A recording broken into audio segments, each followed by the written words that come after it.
Welcome to the deep dive. Have you ever stopped to wonder what truly defines a computer's raw processing power? Especially, when it comes to the most complex, demanding tasks. We're not talking about how quickly your browser loads, but the kind of heavy lifting that pushes the boundaries of scientific discovery and advanced AI. For those of us in computer science and software engineering, there's one metric that really stands out. Okay, so let's unpack this a bit. Today's deep dive is into a fundamental metric in computer performance: floating point operations per second, or FLOPS. Our mission really is to cut through the jargon and truly understand what FLOPS signifies, why it's so critical for certain types of computing, and also how this measure of power has just exploded from the earliest machines to the supercomputers shaping our future. And all the fascinating insights we're about to explore, they come from a comprehensive body of research that zeroes in on this very metric. Yeah, and what's fascinating here is that FLPS is a measure of computer performance, specifically for tasks that involve, heavy numerical calculations like scientific computations. For these kinds of applications, it's seen as a much more accurate measure than, say, MIPS, millions of instructions per second. Right, MIPS. Yeah, MIPS gives you a general idea of operations, but it doesn't really differentiate between simple integer math and the complex floating point stuff that's so crucial for scientific work. So it's not just about the sheer number of instructions a computer chews through, but specifically how many of these floating point instructions it can handle. Okay. That raises a question, though.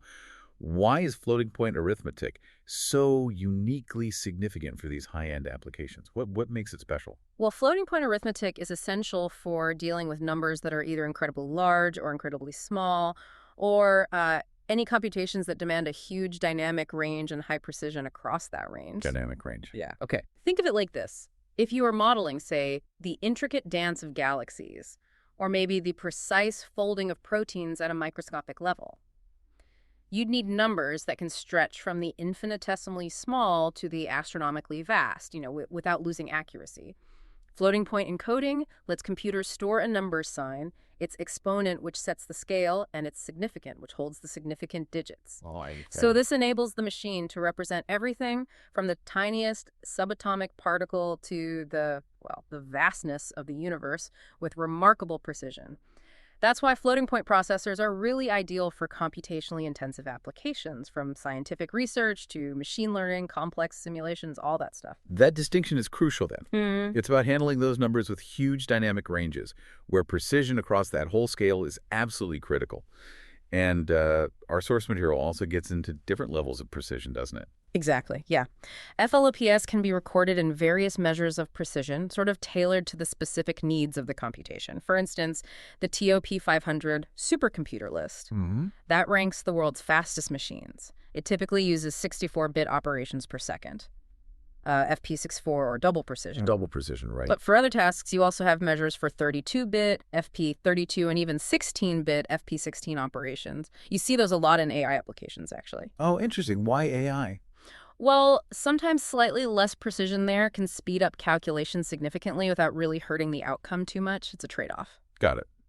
So with that understanding, how do engineers actually quantify this floating point muscle in a system? Is there like a standard way to measure it, especially for something huge like an HPC system? Yes, there is.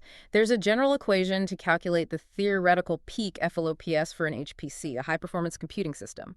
Essentially, it's about multiplying up all the processing power you have available. So you start with the number of racks, then the nodes within them, the processors on each node, and crucially, how many operations each processor core can crank out every single clock cycle. Right.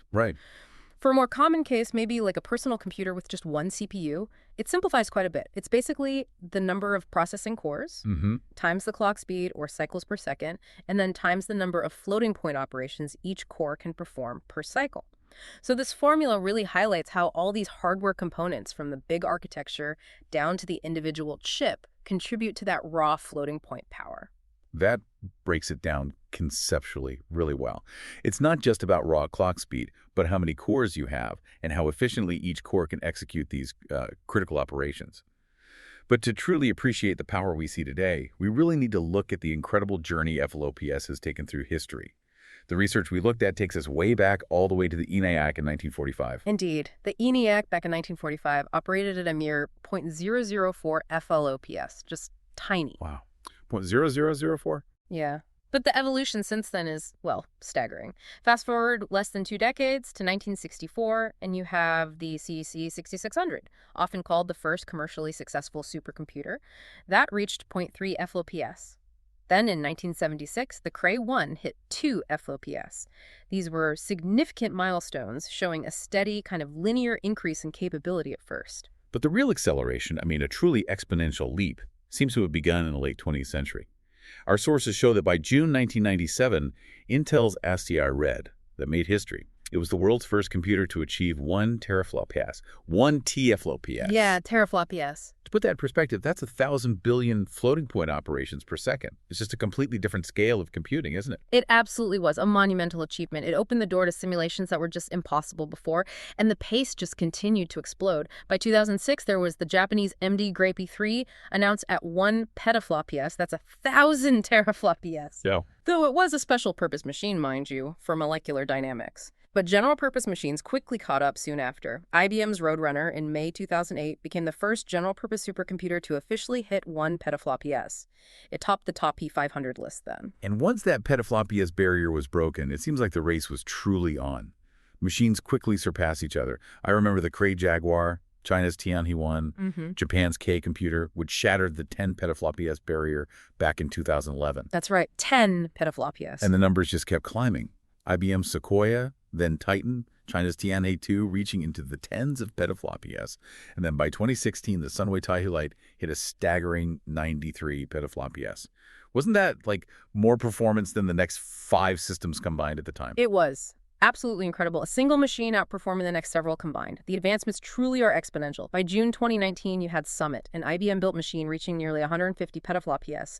And the latest frontier, as of June 2022, saw the U.S.'s Frontier supercomputer become the most powerful on TOP 500, reaching 1102 petaflops. That's 1.102 exaflops. Exaflops, a quintillion operations per second. Exactly. We're officially in the Exascale era. And just recently, November 2024, El Capitan displaced Frontier as the world's fastest.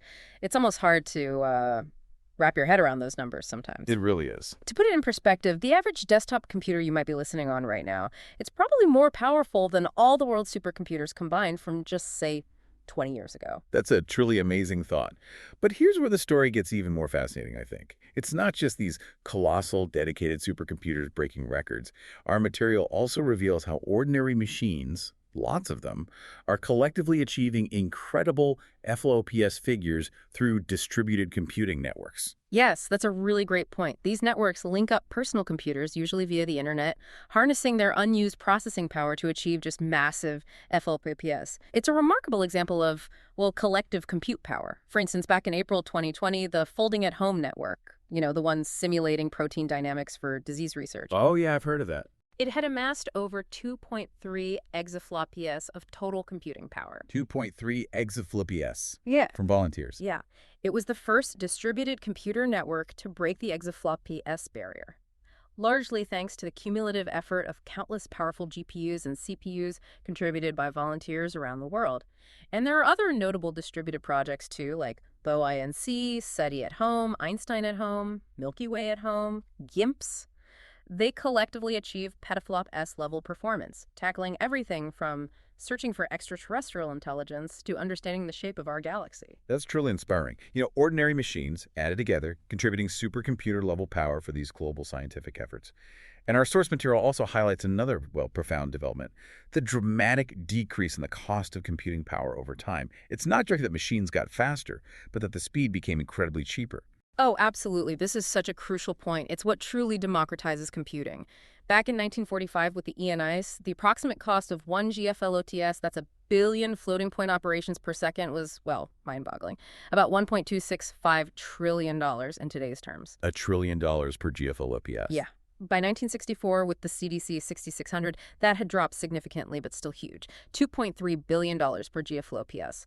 Fast forward to 1997, the ASCII Red era, and the cost was around $30,000 per GFLOPS. Still a lot, but orders of magnitude cheaper. And just a few years later, by April 2000, we saw the Bunyip-Beowulf cluster achieving $1,000 per GFLOPS. Mm. Then in 2003, K-size 0 broke the $100 per GFLOPS barrier. I mean, this isn't just a numerical drop. It's a fundamental shift, isn't it? Moving immense computational power from like the exclusive domain of national labs and governments to startups, universities, even individuals. Indeed, it's transformative. By August 2012, a system with quad AMD Radeon 7970 GPUs could achieve something like 75 cents per GFLOPS. 75 cents. And by May 2023, an AMD Radeon RX 7600 graphics card was listed at an astonishing 1.25 cents per GFLOPS, 1.25 cents. Wow. This represents just an astronomical decrease in the cost of computational power. It makes previously unimaginable levels of performance accessible to virtually anyone. It really unlocks innovation at an unprecedented scale. So if we sort of connect this to the bigger picture, it's clear that the relentless pursuit of higher FLOPS, coupled with this dramatic cost reduction, well, it's driven incredible advancements across virtually every field, from scientific research in medicine to the rapid evolution of AI, and even, the immersive games you play. It has fundamentally changed what's possible in computing. Right. So what does this all mean for you as someone listening, someone interested in the cutting edge of computer science? When you consider the journey from tiny fractions of a FLOPS to exascale machines in just decades, and that almost unbelievable drop in cost, this raises, I think, a really important question. What previously unimaginable problems will we be able to solve next, thanks to this ever-increasing, ever-cheaper computational might? What new frontiers in human knowledge and innovation will FLOPS help us conquer? Something to think about.